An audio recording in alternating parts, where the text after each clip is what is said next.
Hey everybody, it's time for this week's fishing report.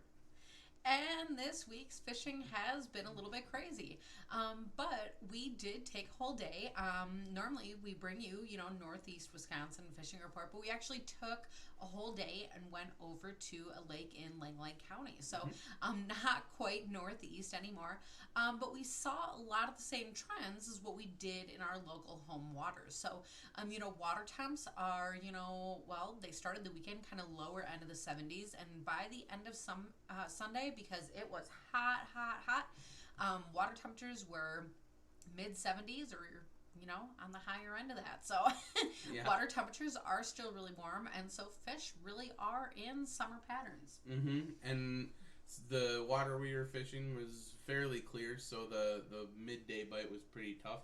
We were finding fish suspended over deep basins, just kind of hanging out in the oxygen-rich water in the moderate temperatures. So those panfish hit them up with some eighth ounce, quarter ounce jigs, in the deep, and we also did a little bit of something different.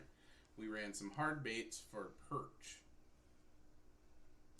And that was a really great time because normally, perch tend to bite on, like a worm or a plastic, Mm-hmm. or, in my experience, that's what I tend to think of. So, when you're able to, though, target the fish, their location, but then Mm-hmm. also the depth, if you can throw a hard bait on there that the depth that's going to run at, and the forage, you can kind of match that hatch, so to speak, then you can put that right bait in that right position, that right depth, and just like we said, you'll catch fish.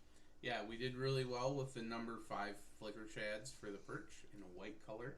You even picked up a bonus walleye and a couple bonus smallmouth. So that was a really fun day of fishing. So coming up here, looking like more of the same. Hot week, deep fish, and we'll talk to you next week.